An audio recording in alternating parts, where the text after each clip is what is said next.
हरिहंत सिद्ध सूरी उपाध्याय साधु सर्व अर्थ के प्रकाशी मांगे लिखे रूपकारी है। तिनको स्वरूप जाने राग ते भई जो भक्ति काय को नवाई स्तुति को धन्य धन्य दिन इनते काज सब आज भय कर जोड़े बारे बारे वंदना हमारी है। मंगल कल्याण सुख है सो हम चाहत हैं। ओ मेरी ऐसी दशा जैसी तुम धारी है। ओ मेरी ऐसी दशा जैसी तुम धारी है। ओ मेरी ऐसी दशा जैसी तुम धारी है। क्षत्र चूड़ामणि नामक यह ग्रंथ और जीवनधर स्वामी 12 भावनाओं का चिंतन करते हुए आगे अपने चिंतन को और अधिक दृढ़ करते चले जा रहे हैं। मुक्ति की दिशा में एक कदम और उनका बढ़ता चला जा रहा है। बस एक एक कदम बढ़ता चला जावे तो मंजिल नज़दीक आ जाती है। बड़े से बड़े सफ़र भी एक एक कदम यदि आगे बढ़ाते चले जाएं तो वे पार कर लिए जाते हैं। लेकिन ज़रूरत होती है सिर्फ एक कदम बढ़ाने की, सही दिशा में। यदि व्यक्ति सिर्फ मंजिल को देख करके घबराता रहे, इतना काम, इतनी दूरी, इतना तो नहीं हो सकता, अरे भाई तुम शुरू तो करो, एक एक कदम आगे तो बढ़ाओ। जैसे जैसे तुम एक कदम, बस एक कदम, बस एक कदम, शेखर जी की यात्रा याद आती है, वंदना याद आती है।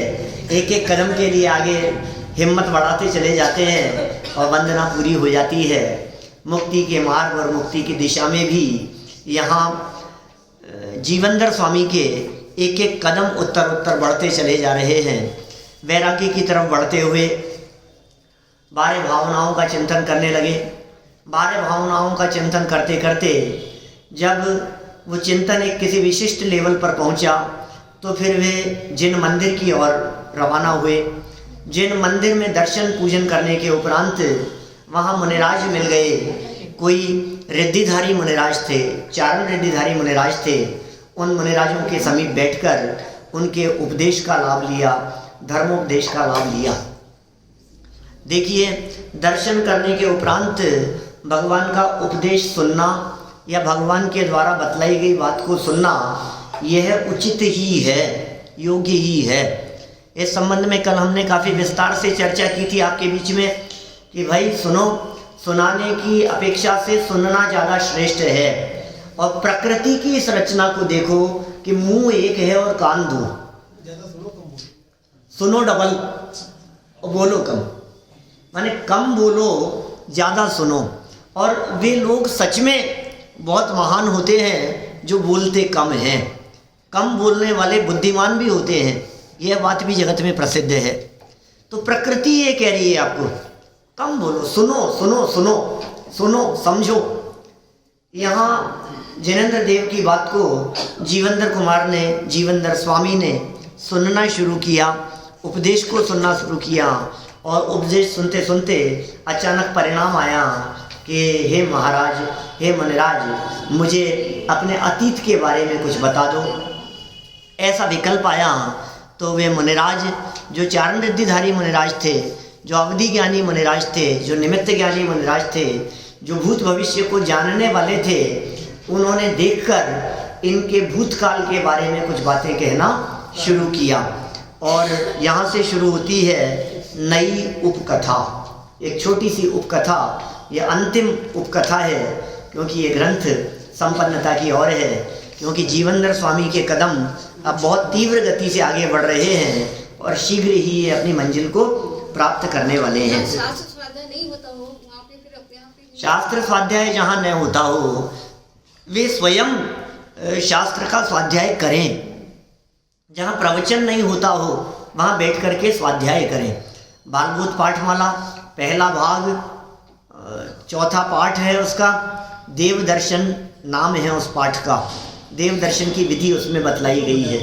अपने बालबोध भाग 1 के प्रवचनों में शायद 7वां प्रवचन होगा, 7वां या 8वां प्रवचन होगा। तो उसमें बहुत विस्तार से हमने चर्चा की है। दादा ने लिखा है बहुत सुंदर ढंग से, व्यक्ति हाथ जोड़ करके दर्शन कर लेने को समझता है कि हमने दर्शन कर लिए। रोजाना दर्शन करने के नियम है, भगवान को जाकर के हाथ जोड़ता है, माथा टेकता है, तो उसे दर्शन तो कर लिए, दर्शन तो कर लिए। अरे भाई, इसे दर्शन करना नहीं कहते। हाथ जोड़ने का नाम दर्शन करना नहीं है, माथा टेकने का नाम दर्शन करना नहीं है। पूरी दर्शन करने की विधि बतलाई। बोले मैं तो ये सब करता हूँ सब। ये सुनो, फिर लिखा उसके बाद में कि यदि ये सब कर लेने के बाद जिन मंदिर में स्वाध्याय हो रहा हो तो बैठ करके स्वाध्याय सुनना, प्रवचन हो रहा हो तो बैठ करके प्रवचन सुनना, और यदि नहीं हो रहा हो तो कम से कम आधा घंटा बैठकर स्वयं शास्त्र लेकर के स्वाध्याय करना। माने ये देव दर्शन की विधि में शामिल है। भगवान को सुनाने के बाद भगवान की सुनने के लिए या तो प्रवचन सुनने के लिए बैठो, और प्रवचन न चल रहा हो तो स्वयं शास्त्र लेकर के पढ़ो। आवश्यक में स्वाध्याय भी है। देव पूजा, गुरु उपासना, स्वाध्याय, संयम, तप और दान, ये 6 बातें कही। खैर हाँ, सब सुनते भी हैं हम तो, ये तब भी विधि समाप्त नहीं हुई अभी। पता है, एक स्टेप और आगे बतलाया। जो प्रवचन में सुना हो या जो स्वाध्याय में पढ़ा हो, उसका कुछ देर बैठकर विचार और चिंतन करना, ये देव दर्शन की विधि है। सबसे महत्वपूर्ण बात तो यही है। हाँ, अभी सुन भी लिया, अब हमारे जो स्टेप पूरे चलते हैं वो सुनने तक तो चलते हैं, पढ़ने सुनने तक तो। अब उसके बाद में विचार नहीं चलता है। लेकिन श्रीमद् राजचंद्र जी कहते हैं, कर विचार तो पाम। विचार करेगा तो प्राप्त करेगा, और विचार तो हम करते ही नहीं। स्वाध्याय के 5 वेद में आ जाता है ना। हाँ, स्वाध्याय के 5 वेदों में भी आ जाता है, वाचना, प्रचना, अनुप्रेक्षा, आमनाय, धर्मोपदेश। तो कहने का मतलब विचार चिंतन बहुत जरूरी है। अब आप कहेंगे साहब इतना समय नहीं लेता, यहाँ इतनी देर तो बैठ जाते हैं हम, अब इसके बाद में और कितना समय लगाएं। तो कोई बात नहीं, कोई ज़रूरी नहीं है कि विचार बैठे बैठे ही होता है। चलते चलते भी विचार हो सकता है, गाड़ी में बैठे बैठे भी विचार हो सकता है, गाड़ी चलाते हुए भी विचार हो सकता है। विचार तो कहीं भी किया जा सकता है ना। रुचि की जरूरत है। रुचि की जरूरत है। जो बात सुनी हो या जो बात पढ़ी हो, उसका कुछ देर तक हमारे दिलो दिमाग में विचार और चिंतन चलना चाहिए। हमने क्या बात सुनी, इसको कैसे लाइफ में अप्लाई किया जा सकता है, इनसे मेरे सुखी होने की दिशा में कदम कैसे बढ़ सकते हैं, मेरे जीवन के लिए कितनी उपयोगी बात थी, इसके बारे में गहराई से विचार चिंतन चलना ही चाहिए। विचार तो होना ही चाहिए। देखिए, मुनिराज द्वारा जीवनधर कुमार के प्रश्न का उत्तर 23 नंबर की है, उत्कथा है, 550 नंबर पेज है। भूपेंद्र धात की खंडे भूम्यादि तिल के पुरे, सूनु पवन वेगस्य राज्ञो भूस्त्वं यशोधर। क्या कह रहे हैं? हे राजन, दात की खंड नाम के द्वीप में, भूमि तिलक नाम के नगर में तुम राजा पवन वेग के यशोधर नाम के पुत्र थे। यशोधर नाम के पुत्र थे। भूमि तिलक राजा थे, भूमि तिलक नाम का नगर था, और पवन वेग के पुत्र यशोधर थे। हे राजन, तुम अपने पूर्व भाव में धात की खंड द्वीप के भूमि तिलक नगर में राजा पवन वेग के यशोधर नाम के पुत्र थे। कुछ नहीं, बस सिर्फ 2 लाइन में सारांश कर दिया। देखो फिर क्या हुआ। यशोधर पुत्र थे तो हुआ क्या?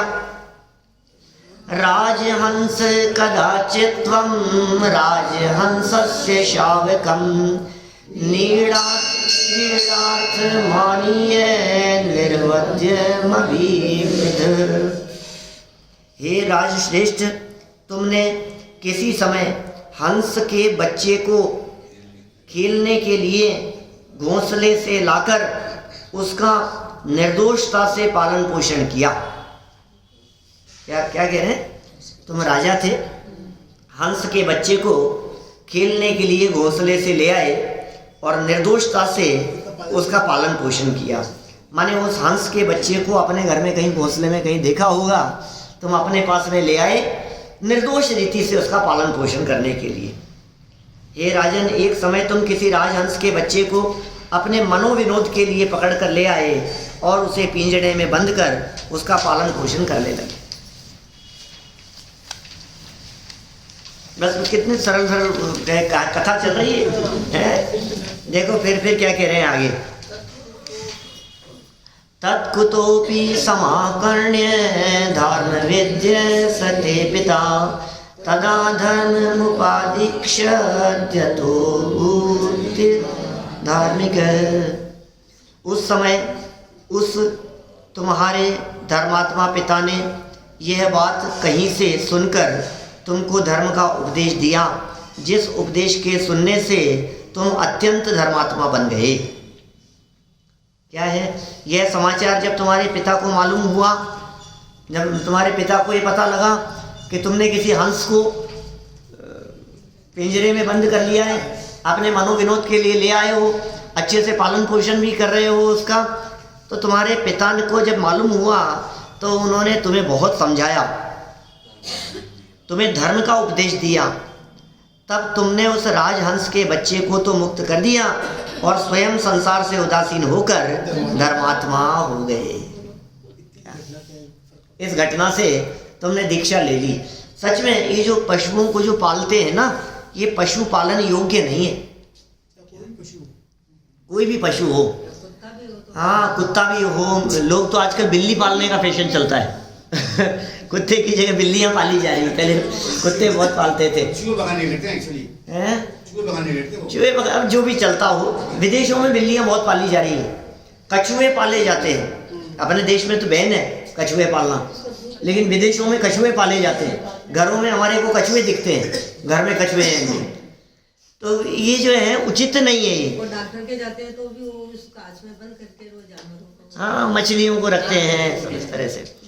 भाई जो स्वतंत्र रह सकते हो जानवर, क्योंकि स्वाधीनता का तो सुख ही कुछ अलग ही होता है, परतंत्रता में अपार दुख है। आप कितना भी सुविधाओं में क्यों न रखो, एसी में रखो, सुविधाओं में रखो, अच्छा खान पान हो, इलाज हो, सब कुछ हो, लेकिन उसके बावजूद भी बंधन तो बंधन ही है, बाधा है, परतंत्रता है, पराधीनता है। तो ये पशुओं को पराधीन रखना, कबूतर पालना, तोते पालना, बाजार से खरीद करके ले आना, पिंजरे में उनको रखना, ये बहुत पाप का काम है। पराधीन रखने वृत्ति ये खोटी वृत्ति है, इससे तीव्र पाप कर्म का बंधन होता है। शायद ऐसा ही उपदेश अनुमोदना भी नहीं होनी चाहिए इस तरह के कार्य की। हाँ बिल्कुल। और आपको यदि ज़्यादा ही भावना हो तो किसी से खरीद लो और घर ला करके उसको पिंजरा खोल करके मुक्त करो। ये आप कर सकते हैं, लेकिन बहुत दूर ले जा करके नहीं तो वो जिसने पिंजरे में बेचा था ना तुम्हारे को, थोड़ी देर में वही वापस पकड़ लेगा उसको, फिर किसी और को बेच देगा। सब जगह विवेक काम करता है। राजहंस के बच्चे को मुक्त कर दिया, लेकिन इस घटना को देख करके ओहो मैंने इनको पराधीन कर लिया। स्वयं भी पराधीनता का अनुभव कर रहे थे राजपाट में रहते हुए। उन यशोधर मुनिराज ने इस घटना को देख करके अत्यंत उदासीनता हृदय में लाई और वे धर्मात्मा हो गए। और क्या किया? राजा यशोधर की मुनि दीक्षा, यशोधर मुनिराज की मुनि दीक्षा। देखिए ये वही तो यशोधर मुनिराज नहीं है, हैं? वही है क्या ये चेलना वाले? वो घटना से इन्होंने आगे बढ़ा ही नहीं है। वो तो नहीं है, वो तो दाँत की खंड की घटना है। नाम यशोधर है लेकिन वो अलग ही है, और वो हो भी नहीं सकते थे, क्योंकि वो जो यशोधर मुनिराज थे वे भगवान महावीर स्वामी के काल में हुए, और ये भी महावीर स्वामी के काल में हुए, जीवेंद्र स्वामी। वे यशोधर मुनिराज तो मर करके स्वर्ग में चले गए, जो भी उनकी स्थिति हुई। अब ये जो हैं ये फिर महावीर भगवान के काल में दोबारा जीवेंद्र के रूप में कैसे आते? लेकिन ये जीवेंद्र कुमार के पूर्व भाव में भी इनका नाम यशोधर हुआ करता था। ये बात यहाँ कह रहे हैं। निवारितोपि पित्रात्मति निर्वेदतस्ततः जात रूप धर हो जाते स्त्री भी रष्टा भी रणवित है। फिर पिता से रोके हुए भी तुम अत्यंत वैराग्य के कारण 8 स्त्रियों सहित दिगंबर मुनि एवं तुम्हारी स्त्रियां आरिका हो गई। दीक्षा ले ली, 8 पत्नियां थी, स्वयं मुनि हो गए और उसके बाद उन्होंने भी दीक्षा ले ली, पत्नियों ने भी दीक्षा ले ली और स्वयं ने भी दीक्षा ले ली, दिगंबर मुनि हो गए। सरल अर्थ देखिए। तदनंतर तुम्हारे पिता राजा पवन वेग ने तुम्हें बहुत समझाया, मुनि दीक्षा से रोकने के लिए बहुत प्रयास किया। लो अभी तो उन्हें धर्म उपदेश दिया था, अब बड़ी विचित्रता है ये। व्यक्ति अपने बच्चों को धर्म करने में लगाना चाहता है और फिर रोकना भी चाहता है। ये मोह का स्वरूप बड़ा विचित्र है। ये चाहता है धर्म में लगे बच्चे। अरे नहीं बच्चे पाप में नहीं लगे, धर्म में लगने चाहिए। फिर धर्म में लगने लगते हैं तो फिर ये चाहते हैं नहीं ज़्यादा नहीं लगे, ज़्यादा लग जाए। क्योंकि अब देखो, पहले तो धर्म का उपदेश दिया, धर्म मार्ग में लगाया। अब धर्मोपदेश देने के बाद में जब बच्चा धर्मात्मा हो गया और धर्म में लग गया, अब मुनि दीक्षा लेने लगा तो पिता रोकने लगे। अरे नहीं बेटा, तुम दीक्षा छोड़ करके जा रहा है मेरे को। बच्चों के प्रति जो मोह का परिणाम है वो उनको अधिक धर्म मार्ग में भी लगने नहीं देता। मैं कभी कभी एक वाक्य कहता हूँ कि ये जीव इतना ही बच्चों से धर्म कराना चाहता है जिसमें अपना नाम बदनाम नहीं हो। इतना धर्म करो बस, इससे ज़्यादा नहीं। बस कहीं गलत रास्ते पर नहीं चला जाए इसलिए धर्म करो बस। सही रास्ते पर चल रहा है तो ज़्यादा आगे नहीं बढ़ जाए, इतना भी नहीं चाहता, छोड़ करके चला जाए। एक तो होते हैं, एक अधिकतम 2, इससे ज़्यादा कहाँ होते हैं आजकल बच्चे घरों में। तो अभी छोड़ करके चला जाएगा तो क्या होगा। अब ये भी हाथ से नहीं निकल जाए। 2 तरफ से हाथ से निकलता है बच्चा, या तो गलत रास्ते पर चला जाए तो हाथ से निकल गया और ज़्यादा धर्म मार्ग पर आगे बढ़ गया, सही रास्ते पर चला गया तो भी हाथ से निकल गया। ये दोनों ही केस में हाथ से न निकल जाए ये भावना रखता है। तो यहाँ देखिए, यशोधर मुनिराज के जो पिता थे उन्हें भी इस प्रकार की भावना हुई। पहले तो वो गलत काम करते थे, उन्हें समझाया। अब वे विरक्त होकर के दीक्षा लेने लगे तो पिता फिर समझाने लगे, दीक्षा से रोकने के लिए बहुत प्रयास किए, परंतु अत्यंत तीव्र वैराग्य के कारण तुमने उनकी बात नहीं मानी तथा दीक्षा धारण कर दिगंबर मुनि बन गए। उसी समय तुम्हारी 8 पत्नियों ने भी आर्यिका के व्रत धारण किए। देखिए और देखिए फिर कहानी, फिर क्या हुआ। यशोधर मुनिराज द्वारा भावी पर्यायों का ज्ञान करना। धारेण तपसा लब्ध्वा देवत्वं च त्रिविष्टपात् अष्टाभिः स्त्रीभिरेता विरत्रा भूर्भुवैर्ज्ञपुंगवः। क्या कह रहे हैं, हे भव्य श्रेष्ठ, फिर तुम घोर तपस्चरण के द्वारा देव पर्याय को प्राप्त कर फिर उस स्वर्ग से चय कर यहाँ पर इन 8 स्त्रियों के साथ उत्पन्न हुए हो। लो ये पत्नियां भी तुम्हारी 2 भाव पहले वाली हैं। क्या वो जो आर्यिका बनी थी और मर करके देव पर्याय में चली गई थी, वो वहाँ देव पर्याय से आए, तुम देव पर्याय में चले गए, वैमानिक देव में, और ये 8 स्त्रियां भी ये तुम्हारे साथ में चली गई। हे भव्योत्तम, मुनि दीक्षा लेने के उपरांत तुमने घोर तपस्या की, जिसके प्रभाव से आप वैमानिक देव हुए और वहाँ से अपनी आयु पूर्ण कर इस मनुष्य लोक में अपनी 8 स्त्रियों सहित यहाँ उत्पन्न हुए। लो आयु ज्यादा होती है, अब ये थोड़ी बहुत कम ज़्यादा होगी, 100-200 साल का अंतर होगा, इनकी कितनी आयु होगी निर्भर करता है, थोड़ा बहुत अंतर होगा, बाकी तो अब क्या कर सकते हैं। हमारे देवों में, इनकी देवों में भी पल्लियों में हो सकती है ना आयु। देवियों की आयु तो नियम से पल्लियों में ही होती है, देवों की आयु भी वैमानिक देवों में पल्लियों में आयु हो सकती है। माने ये तो इंद्रादित्य के संदर्भ में इस तरह का कथन है कि इंद्र की जो आयु होती है वो सागरों में होती है और उसकी जो देवियाँ होती है वो पल्यों में होती है।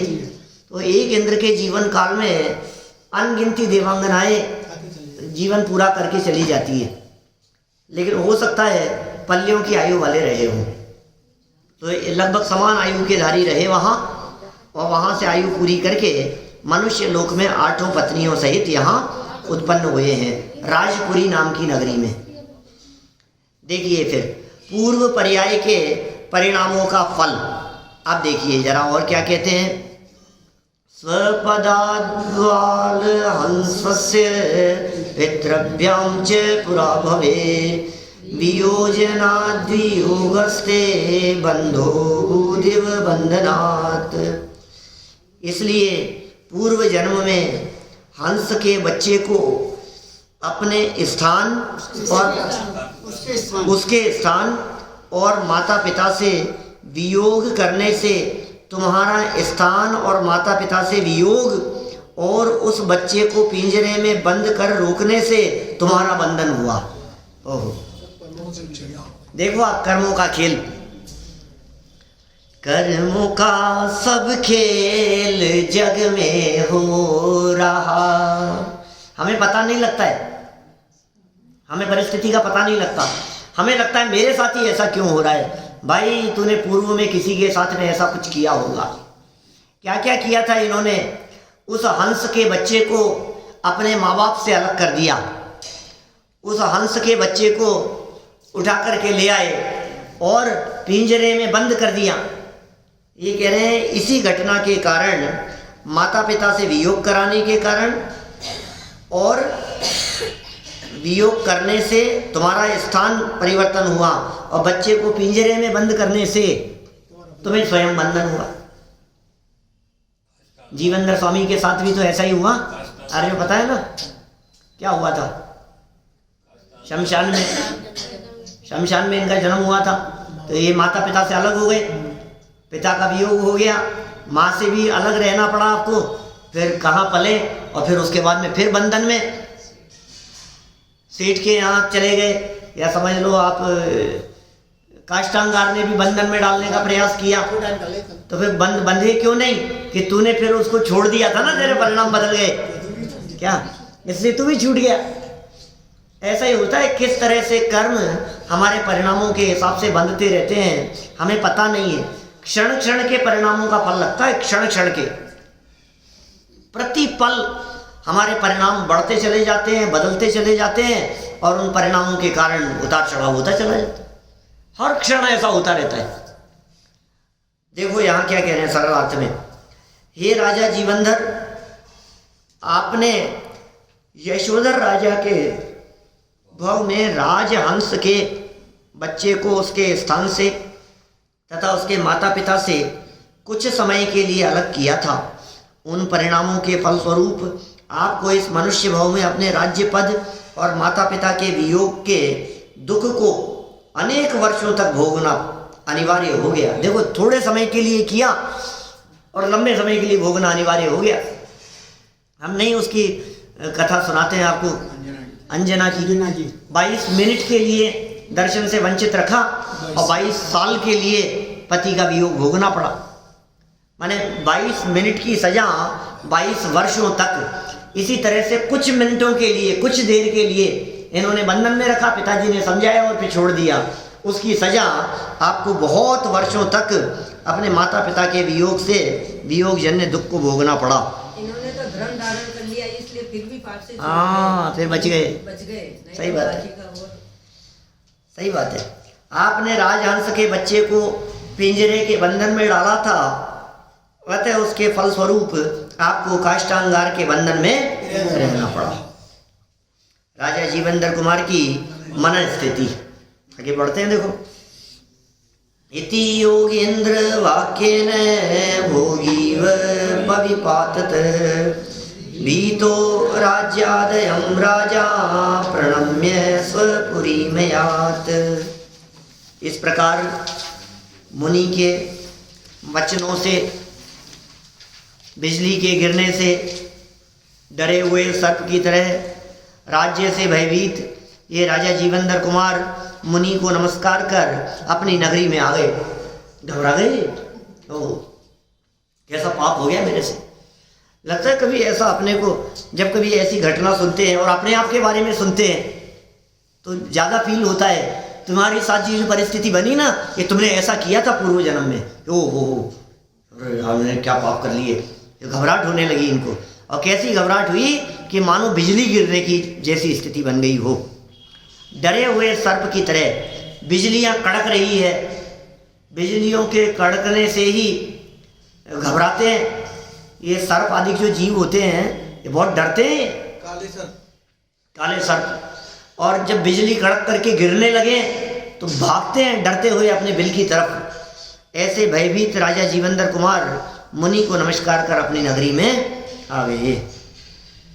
जैसे बिजली के गिरने से सर्प भयभीत हो जाता है, वैसे ही मुनिराज को धर्मोपदेश और अपने पूर्व भाव का वृत्तांत जानकर राजा जीवंदर कुमार राज्य तथा पंचेंद्रिय के भोगों से भयभीत हो गए।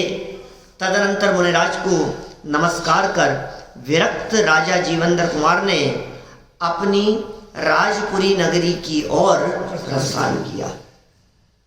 मुनिराज को वंदन किया, अत्यंत विरक्त हो गए, संसार शरीर भोगों से और अधिक भयभीत हो गए कि ओहो, मैंने क्या गलत काम किया था यार। खेलने के लिए तो लाया था, खेल नहीं तो रहा था, फिर छोड़ भी तो दिया था उसको, अब इसमें क्या हो गया। उनको ले आया तो, और अच्छे से पालन पोषण कर रहा था मैं उसका। हंस के बच्चे को लाकर उसको खिला रहा था, उसको ध्यान रख रहा था, उसको संभाल रहा था, तो मैंने क्या गलत कर दिया। ठीक है, तुमने पराधीन बना दिया। हम कौन सा कार्य कर रहे हैं हमें पता नहीं, हम ऐसा सोच रहे हैं इसमें क्या गलती है, इसमें तो कोई गलती नहीं है, हमने ये क्या गलत कर दिया।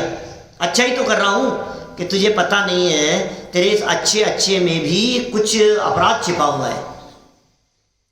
ना समझ होते हैं ना, बालक वत यदि बुद्धि होती है, ना समझ होते हैं तो समझते नहीं है कहाँ दुरुपयोग हो रहा है, कहाँ बर्बाद हो रहा है, कहाँ समय वेस्ट किया जा रहा है, काम अच्छा करने की जगह ये खोटा काम हो रहा है, इसका अच्छा परिणाम नहीं निकलेगा। हम जो ये काम कर रहे हैं विचार नहीं कर पाता है व्यक्ति, क्योंकि मोह में अंधा होता है, अपनी मति में हावी होती है बात। मैं जो कर रहा हूँ वही सही है, मैं सब समझता हूँ, मैं जो विचार कर रहा हूँ मुझे सब पता है क्या करना। अरे भाई, अनुभवी लोग कह रहे हैं कुछ। ये अनुभवियों ने कहा, उसके पिता ने कैसे कह दी, यशोधर के पिता ने, कि नहीं बेटा ये बात ठीक नहीं है। नहीं मानता, होनहार खोटी होती तो नहीं भी मानता। मैं क्या गलत कर रहा हूँ, खेल ही तो रहा हूँ, अब इसमें क्या हो गया, अब मैं लेकर के आया हूँ, मैं इसको कोई परेशान थोड़ी ना कर रहा हूँ। नहीं मानता तो नहीं भी मानता, लेकिन होनहार भली हो तो व्यक्ति स्वीकार करता है, अच्छी बातों को तुरंत स्वीकार कर लेता है। पंचेंद्रिय विषय भोगों के जो सुख थे ये सब उन्हें दुख रूप दिखाई देने लगे, विष के समान उन्होंने समझ लिया और राजपुरी नगरी की ओर पुनः प्रस्थान किया। देखिए और एक आध दो श्लोक देख लें अपन, है कोई विशेष बात तो कुछ ऐसी है नहीं, कथा है जो बढ़ती चली जा रही। 8 रानियों और भाई नंदाढ्य की मन स्थिति। सद्धर्मामृत पानेन सानुजास्य तस्य वल्लभा विष प्रख्य ममन्यन्त तत्सौख्यम विषयोद्भवम्। इनके छोटे भाई सहित उनकी 8 स्त्रियों ने धर्म रूपी अमृत का पान करने से पंचेंद्रियों के विषयों से उत्पन्न सुख को विष के समान समझा। लो, उन्होंने भी ऐसा समझा कि वास्तव में है तो जंजाली। अकेले जीवंदर कुमार ने ही जंजाल नहीं समझा, उनके भाई भी इसे जंजाल समझने लगे और स्वयं भी इनको विष के समान समझने लगे। राजा जीवंदर कुमार के साथ उनकी 8 रानियां और भाई नंदाढ्य ने भी महामुनिराज से उपदेश सुना। माने ये अकेले नहीं सुन रहे थे, इनके साथ में नंदाढ्य भी थे और इनके साथ में 8 स्त्रियां भी थी, और सबने मुनिराज का उपदेश सुना और सबने जीवंदर कुमार के पूर्व भाव को सुना, और सबके मन में ये घबराहट जरूर हुई कि अरे ये तो जीवंदर के पूर्व भाव की बात सुना रहे हैं, हमने पूर्व भाव में न मालूम क्या क्या नहीं किए होंगे, वर्तमान में भी किए हैं, पूर्व में भी किए हैं, और अपने कर्मों का फल तो अपने को ही भोगना पड़ता है। इस कारण वे सभी समीचीन धर्म रूप अमृत पान से पंचेंद्रिय जन्य सुख को विष के समान दुखदायक मानने लगे, जहर के समान दुखदायक मानने लगे। विषय रूपी सुख वास्तव में ये सुख जहरीला है, मीठे जहर के समान है, जो सेवन करने में तो अच्छा लगता है लेकिन जब उसका फल भोगने का अवसर मिलेगा तो मरेगा। मीठा जहर कैसा होता है? अरे बहुत अच्छा लग रहा है, अरे बहुत टेस्टी है, खा के देखो, अरे बहुत मजा आ रहा है, कि भाई जब इस जहर का फल दिखाई देगा तो मरण के अलावा और कुछ नहीं होगा। ये पांचों इंद्रियों के केम्पाक फल का उदाहरण। हाँ, ये पांचों इंद्रियों के विषय भोगों की दशा इसी प्रकार की है जो अत्यंत दुखदायक है। ये मानने लगे, इनके ये बात समझ में आ गई। चलिए और आगे देखिए, जीवंदर कुमार द्वारा पुत्र को राज्य सौंपना। लो, हो गया भाई साहब, पता नहीं है तो कहानी है। आप क्या सोचते हो, मूवी में दिखाते हैं क्या एकदम पैदा होते बड़े दिखा दिए कि डायरेक्ट ही दिखा दिए? यहाँ भी तो पिक्चर चल रही है। अब क्या क्या बातें धीरे धीरे बताएंगे।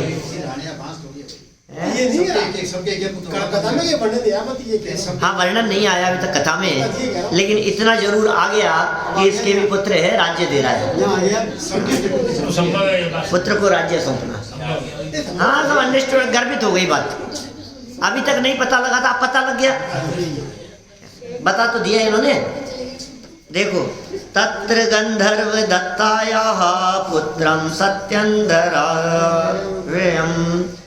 अभिषिच्य ततस्ताभिः प्रापदास्थायिकां कृति।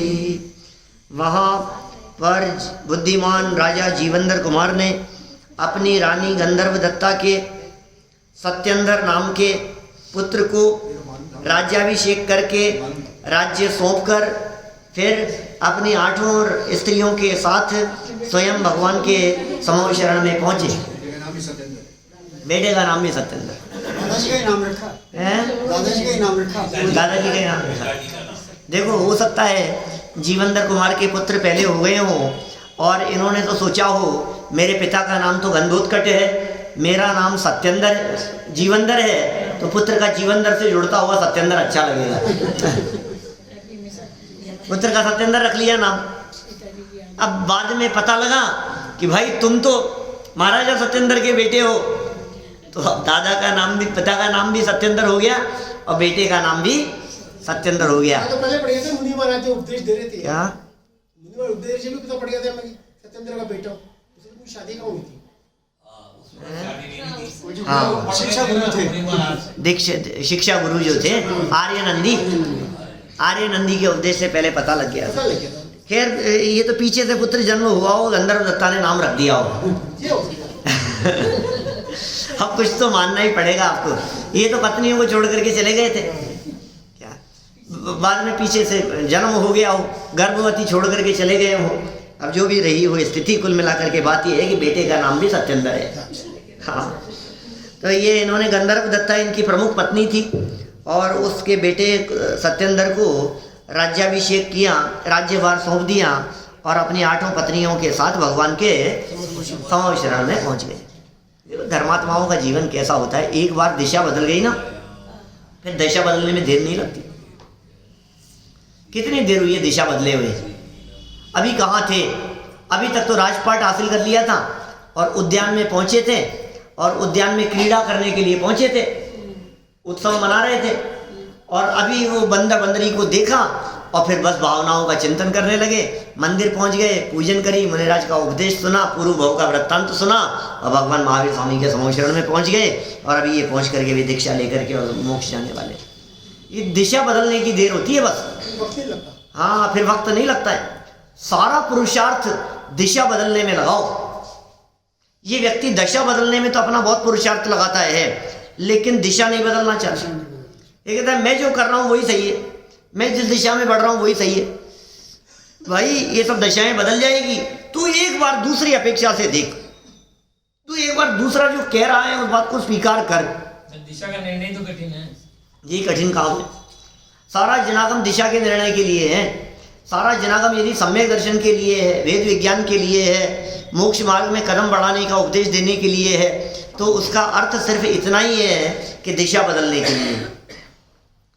अनादिकाल से आज तक दिशा नहीं बदली, इसलिए तो दशा तो अनंत बार बदली, बिना दिशा बदले। क्या बिना दिशा बदले अनंत बार दशा बदली दीपेश जी, इसीलिए हालत है। अनंत बार दशा बदली माने अवस्थाएं बदलता रहा, व्रताधिक लेता रहा, संयम अंगीकार करता रहा। मुनि व्रत धारे अनंत बार ग्रह उपजायो, भाई निज आत्म ज्ञान बिना सुख लेश न पायो। ये लाइनें हमारी नहीं है, सैकड़ों वर्षों पहले लाइनें लिखी गई है। सारे जनागम में इस तरह की लाइनें लिखी गई। अर्धपुद्गल परावर्तन काल से भी ज्यादा काल होता है, अनंत काल है, पंच परावर्तन कर रहा है। अर्धपुद्गल परावर्तन तो वेद विज्ञानियों का काल रह गया, भाव भ्रमण का काल घटकर अंश रह गया। नहीं, यहाँ तो अनंत काल है तेरे सामने रखा हुआ। कह रहे हैं संसार से अति विरक्त, अत्यंत विरक्ति हो गई संसार से, तथा बुद्धिमान राजा जीवंदर कुमार ने अपनी राजपुरी नगरी में पहुंचकर, इधर से तो पहुंचे वो राजपुरी नगरी में, अपने ज्येष्ठ माने प्रथम प्रिय पटरानी गंधर्व दत्ता के सुपुत्र सत्येंद्र को राज्य सिंहासन पर बिठाकर उसका राज्याभिषेक किया। तदनंतर स्वयं अपनी 8 रानियों को साथ लेकर 24वें तीर्थंकर भगवान महावीर के समूह शरण में पहुंचे। भगवान महावीर स्वामी के समूह शरण में पहुंच गए भाई साहब, दिव्य ध्वनि सुनने के लिए। यहाँ तो मुनिराज का उपदेश सुना और वहाँ भगवान का उपदेश सुनने की भावना जागृत हो गई। चलो एक श्लोक और ले लेते हैं, ज़्यादा तो नहीं हो गए, नहीं लो, आपने कहानी तो है। कोई दिक्कत वाली बात नहीं है। तीर्थंकर महावीर की पूजा। श्री सभायां समभ्येत्य श्रीवीरं जननायकं पूजयामास पूज्योय मस्ताविच्य पुनः पुनः। फिर इन पूज्य जीवंदर कुमार ने समूह शरण की धर्म सभा में पहुंचकर जिनेन्द्र श्री महावीर स्वामी की पूजा की और बारंबार उनका स्तवन किया। समूह शरण में पहुंच गए, धर्म सभा में पहुंच गए भाई। अभी तक तो कोई सभा मिली नहीं इनको इस प्रकार की, और अब भगवान महावीर स्वामी के समूह शरण में पहुंच गए। राजपुरी नगरी में थे, हाँ राजगृह। अभी राजपुरी जो है ये राजगृही भी हो सकता है, नाम बदल शब्द बदलते रहते हैं, राजपुरी और राजगृही। भगवान महावीर स्वामी का समूह शरण वहाँ राजगृही में आया था, हमें पता है, विपुलाचल पर्वत पर। और ये वहीं की घटना दिखाई दे रही है आसपास की। क्या हुआ, जीवेंद्र कुमार ने समूह शरण में पहुंच गए, महावीर भगवान की पूजन की और बारंबार उनका स्तवन किया। सरल अर्थ देखो, सम्माननीय तथा विरक्त जीवेंद्र कुमार ने समूह शरण में पहुंचकर वर्तमान काल में धर्म प्रवर्तक तीर्थंकर भगवान महावीर की पूजन करते हुए उनकी पुनः पुनः स्तुति की। बारंबार उनकी स्तुति करने लगे, हे भगवान महावीर स्वामी। और कैसे स्तुति की होगी बतलाओ? अच्छा, कौन सी स्तुति पड़ी होगी जी? वितरक सर्वज्ञ तंकर सकल के एक तदपि, कौन सी स्तुति पड़ी होगी? प्रभु पतित पावन तो भूला होगा। आप सोचो मास्टर साहब क्या कहना चाह रहे हैं। इसको कोई जरूरी नहीं है कि कोई स्तुति आपको बचपन से याद हो। भगवान के स्वरूप के संदर्भ में जो आपके वचन निकले वही भगवान की स्तुति है। माने कोई भक्तामर स्तोत्र बोला हो ऐसा नहीं है, कोई पाठ किया हो ऐसा नहीं है। सब कौन सी पूजन की होगी उन्होंने महावीर भगवान की? अरे इसी को पूजा कहते हैं, गुणानुवाद को ही पूजा कहते हैं। उनका गुणों का स्मरण, उनकी वितरकता की चर्चा, उनकी सर्वज्ञता की चर्चा है, उनका भेद विज्ञान, उनकी दिव्य दृष्टि, वो त्रिलोकी नाथ, तीन लोक के नाथ, भूत भविष्य वर्तमान को जानने वाले, तीनों काल जिनके ज्ञान में झलक रहे हैं, जिनकी सहज वीतराग छवि लोकालोक जिनके ज्ञान में झलकते हैं, इंद्रादिक जिनके चरणों में झुकते हैं। कैसे समूह शरण में रहते हुए भी जो अपने आप को समूह शरण से अभिन्न भिन्न, समूह शरण से भिन्न, देह से भिन्न, अपने आप को उससे अलिप्त महसूस कर रहे हैं। कैसे भगवान है? हे प्रभु, ऐसा लग रहा है जैसे आप मुझे देख रहे हो, लेकिन सच्चाई यह है कि आप तो अपने आप को देख रहे हो। कैसी स्तुति करते होंगे। लग तो ऐसा ही रहा है कि मेरी तरफ देख रहे हो, लेकिन मेरी तरफ देखना कैसे संभव है? जैसा मैं आपको दिखाई दे रहा हूँ वैसे संपूर्ण लोकालोक आपको दिखाई दे रहा है। ऐसे भगवान की भक्ति करते होंगे वहाँ बैठ करके। देखिए, विशेष अर्थ में गुणों के प्रति मन में उत्पन्न अनुराग, ये है भक्ति। गुणों के प्रति मन में उत्पन्न अनुराग, प्रीति भाव, बहुमान के भाव, इसको पूजा कहते हैं। लो, ये पूजा है। भक्ति का भाव आ गया मन में, हे भगवान, बहुत भक्ति भाव, बस प्रभु का रूप निहारते रहो। जिनेंद्र देव की मूर्ति तो है, वो भी क्या प्रभु शांत छवि आज निहारी, आज अद्भुत छवि, आज अद्भुत छवि निज निहारी, भाव दूरे हुए सब विकारी। बोलो, ऐसे जिनेंद्र देव के दर्शन, इसको दर्शन कहते हैं, इसको भक्ति कहते हैं। भगवान को देखने के बाद में, भगवान को देखे और फिर स्वयं का स्वरूप न दिखे तो फिर उसे दर्शन कैसे कहें? यही सच्चा दर्शन है। गुणों के प्रति अनुराग, अष्ट द्रव्यों से पूजन करना उसका बाह्य प्रतीक है। लो, अंतरंग में गुणों के प्रति अनुराग नहीं हो और बाहर में अष्ट द्रव्य से पूजन करे, इसे सच्ची पूजा नहीं कहते। बाहर में अष्ट द्रव्यों से पूजा भी हो और अंदर में भगवान के स्वरूप के प्रति बहुमान का भाव भी हो, तब वो सच्ची पूजा कहलाती है। बाहर में शब्द बोले जा रहे हों, हाथ से अर्घ चढ़ाए जा रहे हों और मन में बोले जाने वाले शब्दों के प्रति भाव जुड़े हुए हों, तब जाकर के वो पूजा सच्ची पूजा होती है, वो सच्चे भाव होते हैं। गुणों का वर्णन करना वो स्तुति है, वो स्तुति है। और दूसरे शब्दों में गुणों का स्मरण पूजा है। गुणों का वर्णन स्तुति, गुणों का स्मरण पूजा, और वचनों द्वारा गुणों को कहना ये स्तुति है। कितने प्रकार से इन्होंने बात कह दी, स्तुति की भी बात कह दी और पूजन की भी बात कह दी। भगवान महावीर स्वामी की जैसी पूजा यहाँ जीवनधर कुमार ने, जीवनधर स्वामी ने की है, वैसी पूजा हमें प्रतिदिन करना चाहिए। तो इस तरह जीवनधर स्वामी से हमने गुणानुराग की शिक्षा यहाँ ली है। अब ये स्तुति में किस प्रकार के शब्दों का प्रयोग कर रहे हैं, इसकी चर्चा फिर अपन कल आगे बढ़ाएंगे। अभी की बात को यहीं पे